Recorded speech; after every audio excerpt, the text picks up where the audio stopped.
En fait, j'ai été tellement exaltée, tellement heureuse, et d'un coup, j'ai fait une phase de dépression sans le savoir. Et quand j'étais hospitalisée, ils m'ont expliqué ma maladie. 1 million de personnes sont atteintes de bipolarité en France, ça déjà il faut le savoir. 100 000 en Belgique. Exactement. Donc c'est une maladie psychique grave, la bipolarité. Elle se retrouve en plein de plusieurs types. Alors c'est une alternance de cycles qui amène en fait à des phases à un moment donné maniaques et puis après à des phases dépressives. Et donc ce sont des personnes qui malheureusement ne sont jamais réellement sur une stabilité. Et figurez-vous que le diagnostic il est très compliqué. Ça prend 8 à 10 ans pour qu'on puisse bel et bien diagnostiquer quelqu'un de bipolaire en moyenne. Mariam qui est avec nous. Bonsoir Mariam. Bonsoir. Depuis tout à l'heure, j'écoute ce que vous dites. C'est vraiment très, très intéressant. Mais vous avez pas vraiment expliqué ce que c'est d'être bipolaire. Explique-nous. Être bipolaire, Explique-nous. être bipolaire, c'est pas une maladie, c'est une force.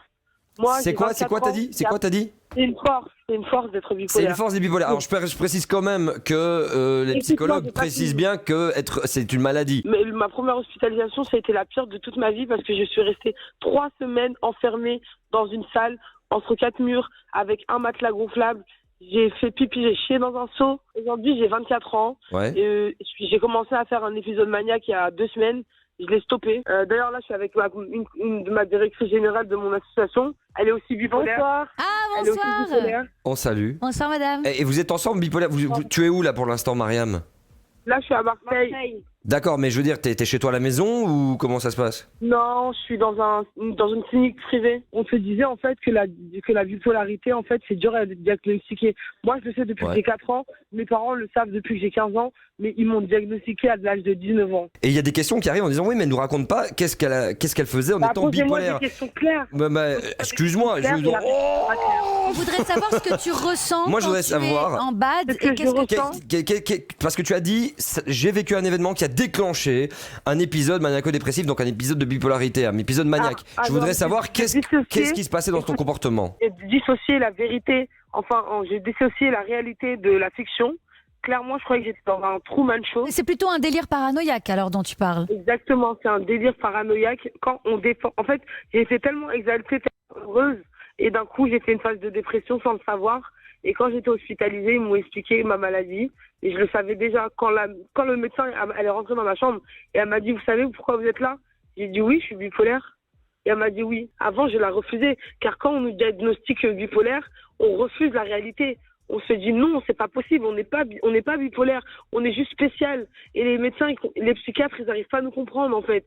Les seules personnes qui peuvent nous comprendre, c'est des gens comme vous qui prenez le recul de penser et de réfléchir à nous ce qu'on peut dire. On a le plaisir d'accueillir Dr Paul Duroy qui est avec nous. Il est psychiatre. Merci de prendre le temps de passer avec nous en direct dans cette émission, justement, pour nous expliquer quelque chose qu'on peut constater qui est ultra complexe. Déjà, bienvenue, comment allez-vous? Ben, ça va bien, merci, bonsoir. Bonsoir. Bonsoir. Alors, la bipolarité, type 1, type 2, type 3, Kesako, expliquez-nous un petit peu pour qu'on en apprenne davantage là. Mais donc, je crois qu'il y a déjà beaucoup de choses qui ont été dites. Il faut déjà remercier Mariam pour son témoignage, parce que ça le raconte bien. Je pense que le vécu, c'est quand même toujours ça qui nous intéresse.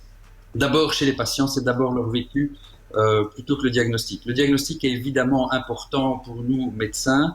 Et c'est vrai que parfois, les patients arrivent eux-mêmes avec le diagnostic en disant « je suis bipolaire ». Parfois, ils ne le savent pas. Parfois, c'est la famille, c'est l'entourage. Parfois, c'est par une hospitalisation. Parfois, c'est par une urgence. Parfois, c'est après une tentative de suicide. Donc, c'est très, très variable. C'est difficile de classifier comme ça une personne. Ceci dit, on parle de troubles bipolaires de type 1. C'est ce qu'on appelait avant la maniaco-dépression. C'est-à-dire que c'est des épisodes, en effet, de phases d'exaltation, d'euphorie, mais qui vont très, très loin et qui peuvent se terminer aux urgences ou à la police dans des choses très très graves. Dans l'épisode maniaque, il y a une désinhibition en fait de l'humeur et donc on se croit être le roi du monde, que tout est possible. Comme disait très bien Mariam, on a le cerveau qui fonctionne à 140 à l'heure. Le trouble bipolaire type 2, ce sont plutôt des phases qu'on dit hypomaniaques, c'est-à-dire pas tout à fait la grande phase euphorique, mais un peu moins, et avec des phases dépressives aussi. Donc ça, c'est pour moi les deux grands types importants qu'on rencontre. J'ai une petite question pour Monsieur Docteur. Docteur Paul. Est-ce que vous avez énoncé donc tous les types de bipolarité? Et il y a Oui, aussi la borderline. Attends, Attends, Alexis, est-ce que tu peux récupérer s'il te plaît un instant Mariam, un truc qu'on prend dans Ouais, quelques instants. ça marche. C'est important qu'on puisse écouter ce que nous dit Dr Paul Duroy. Oui, donc on vous laisse continuer avec le fameux type 3 qui est très brouillon, il est très bizarre le type 3. Personnellement, je l'ai pas bien compris, mais allez-y. Ouais, il y a plusieurs choses. Ça peut être des troubles bipolaires induits aussi par les médicaments. C'est vrai que prendre des antidépresseurs, parfois, ça peut déclencher des épisodes maniaques. Donc, c'est pour ça qu'il faut faire attention. Et le type 3 serait plutôt de ce type-là. Mais c'est surtout le type 1 et 2 qu'on rencontre. Et le type 3 a moins d'utilité, je trouve, dans la pratique de tous les jours. Je te fais un gros bisou Mariam, bisous à tes amis qui sont derrière toi Merci aussi. beaucoup. Et courage parce que je sais que pour l'instant beaucoup. t'es dans le centre et je suis sûr que voilà que tout va bien se passer. Je vous souhaite une excellente soirée. Merci Prenez soin de Mariam. vous. Et Toi paix aussi. et amour sur vous. Bisous. Allez, Mais Bye bye. amour Ciao. sur toi.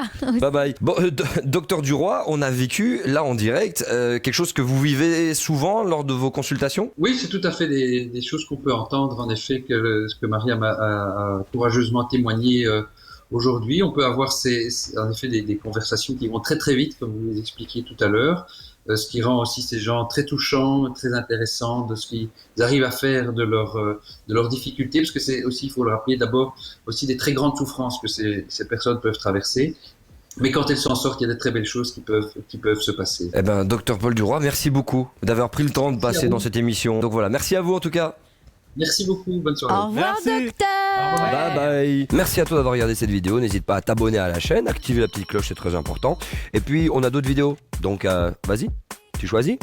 Clique. Vas-y, clique, je te dis. Oh bah tu vas cliquer ou pas là? Voilà, merci. Au revoir.